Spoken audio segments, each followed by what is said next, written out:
lot of guys from Australia? No, everywhere. Everywhere, right across. English, German, Poland, Italy? 상지역으로 가시는 손님들을 환영합니다. 손님들은 비행할 돈을 대하여 류인 조항간 담배를 피우지 말아야 합니다. 사진기와 손조라기를 이용한 각종 생산 제품들을 사용하지 말아야 합니다. 비행 도중에 강렬의 방송을 연습하고 고요의 호출을 그러면 여러분들이 유쾌한 비행을 하시기 바랍니다. Good morning, ladies and gentlemen. Our crew welcome you. Air Koryo flight Samjiyon. For the safety of the flight, it is prohibited to smoke and use camera and mobile phone or other electronic devices on the flight. If we need any help, please press the call button on your phone. We have Sure, yeah, a little bit might be good.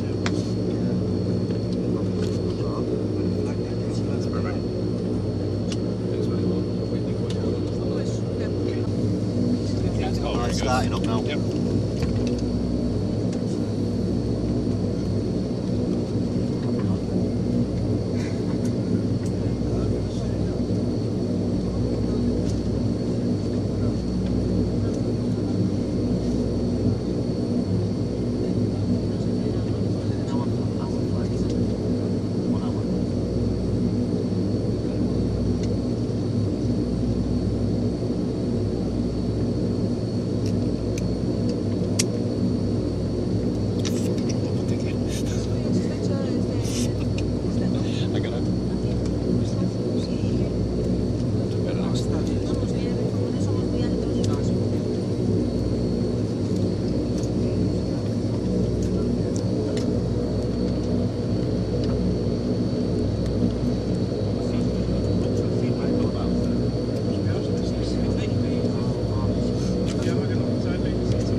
So how far is cycling?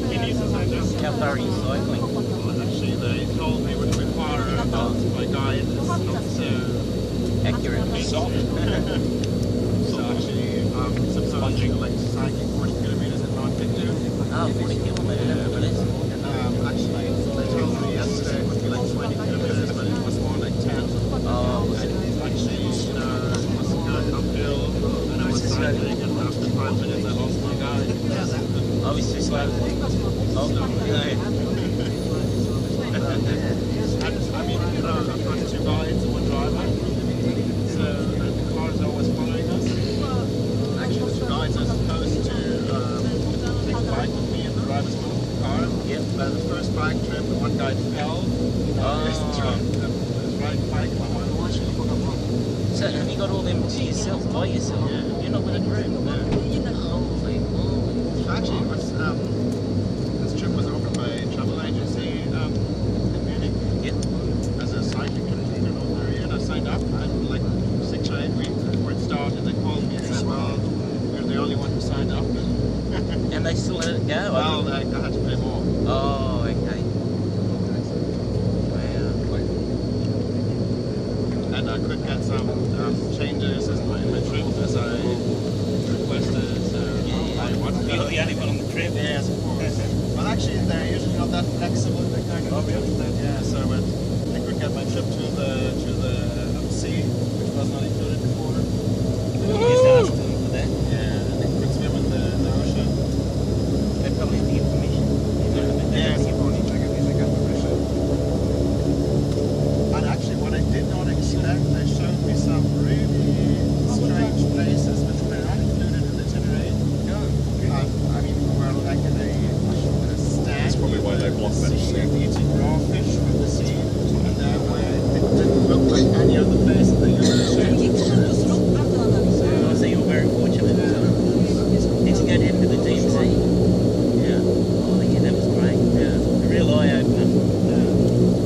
only one there, so did they have guards everywhere? Well, actually, when I was there, there were like 5 passing out. Oh, okay.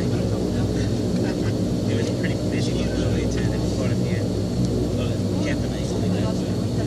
I think most of the tourists are Chinese.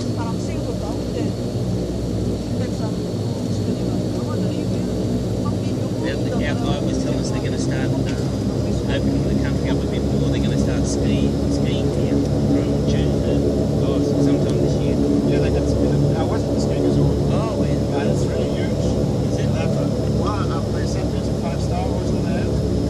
Actually, I wouldn't say it's a 5-star hotel. The Western standard is more like a 4-star hotel. But still, it's very good quality. And we have a skiing resort there. And the lifts were also running. But not for skiing, but for like sightseeing or hiking. Well, apparently they're going to open it up for anyone that wants to come. Yeah, but you know, I had people there to take them in the bus to the skiing resort. Just to cut with really, you can only go at the skiing resort. You can't leave it from one slope. You can only use one slope. Yeah, well, actually, what I saw is like they have at least 2 lifts, and they also had some parts lying around for the lift. Yeah, that's what this is. So they had like, they had like 5 or 6 slopes. So, and they said they want to expand it more and more.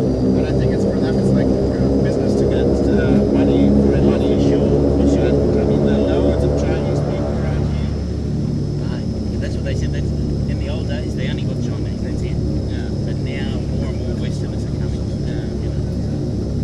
I really think they might make the most money out of Chinese. I mean, the Chinese, I mean, for the Chinese, it's still cheap here. And it's not so far to go. But for Westerners, it's not that cheap because you have the very long way to go here. Our actual tour was very cheap. 2,000 euros, that's it. That's accommodation, that's transport. Well, actually, yeah, but if you compare to the local standard, it's still expensive. So I paid 2,800 from Beijing and back. So everything included. But you know, you have to pay extra for this if you want more drinks or if you want. Yes, yeah, we do too. Yeah. But it's cheap. Well, I've been to cheaper countries and say that. Oh, really? Like where? If you go to Ethiopia, you can live for it. Where? Ethiopia? Ethiopia, yeah. You do in Ethiopia? That's so dangerous. Ethiopia is totally safe. It's a very safe country. I would go there if I was an aviation friend because they've really got old planes. Ethiopian Airways, it's considered quite safe. And I flew with some really old stuff there. It was like very, very small planes. What's that? With only like 10 or 12 seats. And they weren't flying very high, like only 1 or 2 That oil seems to be going out today. Maybe. And it's really, really, I mean, they have the Mexican, how do you say, the hinterland. They have really, really small villages with an airport, and then you airports that have power. So the plane comes, and when they hear the plane, because it's very loud, some soldiers come out of the bush, and they have to send the cows away, which are on the runway. And the runways are made of grass. And then the plane lands, someone comes out and does security check, which means he opens your bag and looks around because there's no power for X-ray or something. The physically check it. Yeah. Wow. You are adventurous. I wouldn't even dream of going to Ethiopia. I thought they still kidnap people in Ethiopia. Yeah, well, actually, at the border to Eritrea, but if you don't go to this area, it's totally safe. And Ethiopians are very kind people. So, actually, they don't harass you or try to cheat on you. I mean, there's still those at the capital, there's those standard tourist strips, but still it's very safe, and they are kind and calm. Really? So,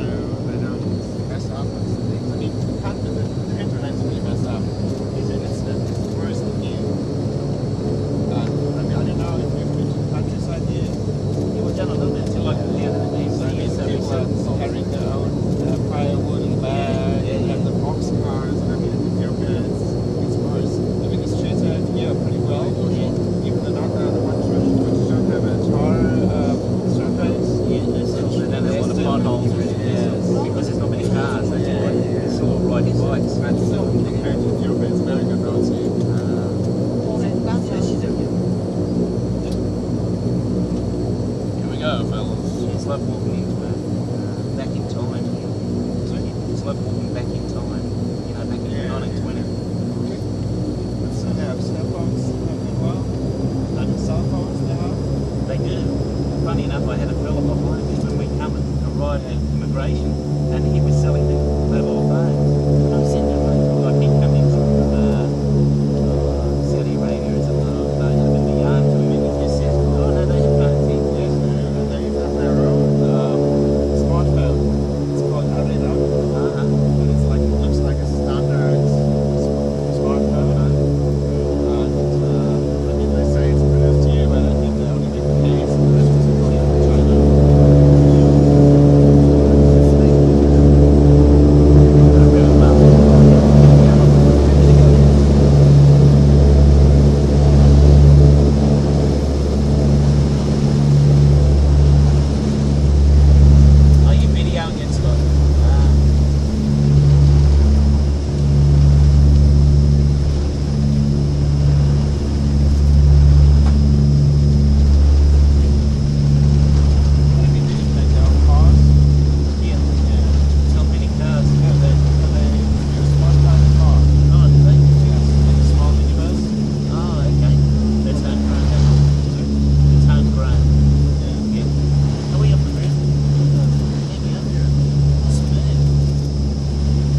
noses down a bit, doesn't he, every now and again?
Be 20 something. It's about 3 from the back. So yeah, you'll be able to get a shot of it on the ground, or at least, or tomorrow.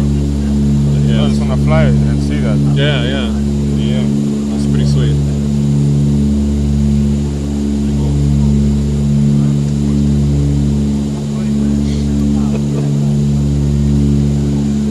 Oh my god, that's too funny.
I'm currently doing is some software for a truck engineering company, which they use to program the software and computers in the trucks. So if you buy a modern truck, they have like computers in one truck, and they need a software to program them all from one place to save time. You're doing that.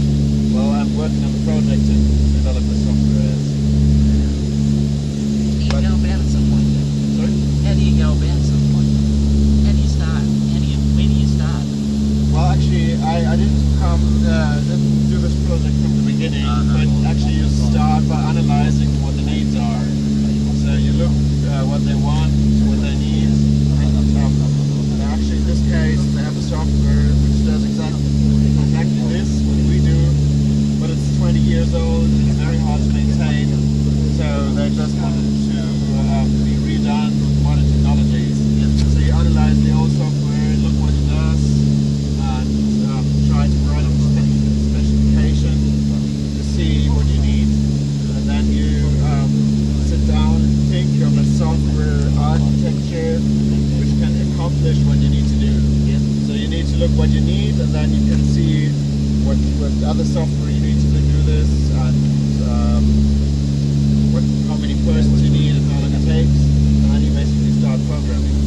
And so are you constantly re-educating yourself with new technology coming in? Yes. Wow. How do you do that? Do you go back to university, or you just stay updated with everything that's going on? You just read on the internet, and basically there's so much information about everything, especially in the case of truck development. So you usually don't need any courses. Well, sometimes you need to buy a book, because for some topics there's not enough information on the internet. And for some special topics there are also courses that you can visit, but actually not for all the things I'm doing. Have you ever come across something where you've seen what they want and say, well, this is the way you should go, and you think, no, I think I can do it better? Yes, especially this project. It's really messed up because they underestimated everything in this project. So there were too many people in the project. That's why they took me in. There was not enough analysis. So we're still finding features in the old software which needs to be in the new software that no one knows about. So we still need to find out what the old software is doing. And for the company who won the contract to do the software, it's going to be a huge loss to this whole project. Oh, is it? Yes. Because it's taking so long? It's taking too long, and they underestimated everything. It's a big problem, but it's actually for me it's not a problem, because I'm a contractor, and as long as they pay my bills, it's no my problem. And I mean, it's a large company, so they can't afford one project which doesn't go They can so well. afford to take a loss. Yes. That's a good piece right off it. And I mean, the last project I did with them, so it's the second project I did with this company, because it's a huge gain for them. I mean, we did a lot faster than estimated. And, The last project. yes. I see the airport. Big end. I see the airport. So it's always, sometimes it's a bit hard to estimate at the beginning. Sometimes it pays out, and sometimes it goes The other way. up, yeah. Is that the runway, is it? Yeah. I thought it was.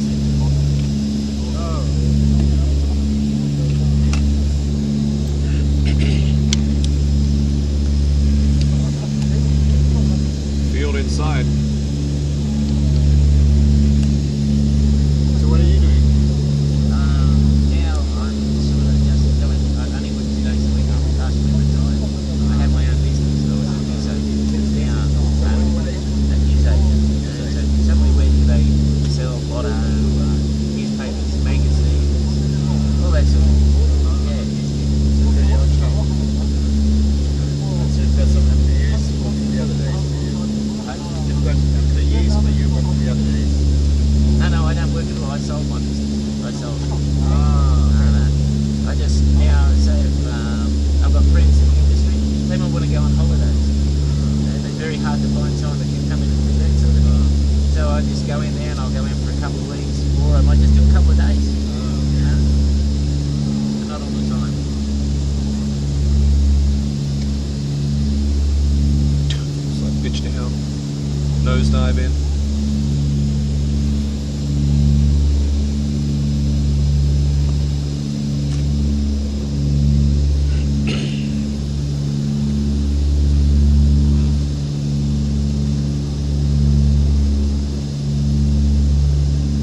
wasn't a fire because all the trees don't have leaves and stuff. Yeah. I don't know. You should come to Australia if you want to see a real bushfire. If there was a fire, it doesn't look like it to me. Okay.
One down, 13 to go.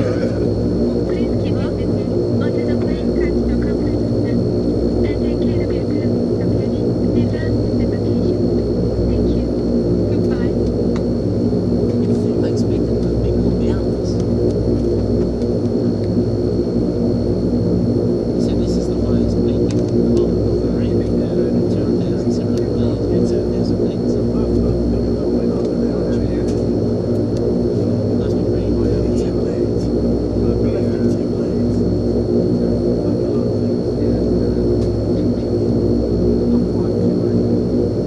Oh, there's a big. Yeah. Saw some MiG-15s. Hey, where? Did you say MiG-15? Yeah, a couple of MiG-15s down there. Sweet.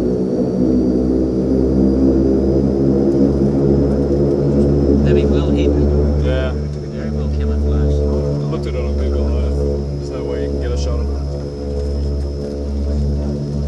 Got a couple of jet fighters in there. See? They've got a couple of jet fighters tucked in there. So what did they do? Jet fighters. Fighter planes. Jet fighters in the bush. I didn't see them. No, you can't camouflage. They just through the bush. It's probably more than that.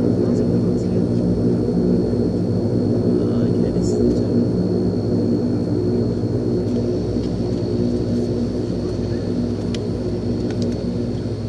That's the tower. Oh, yeah.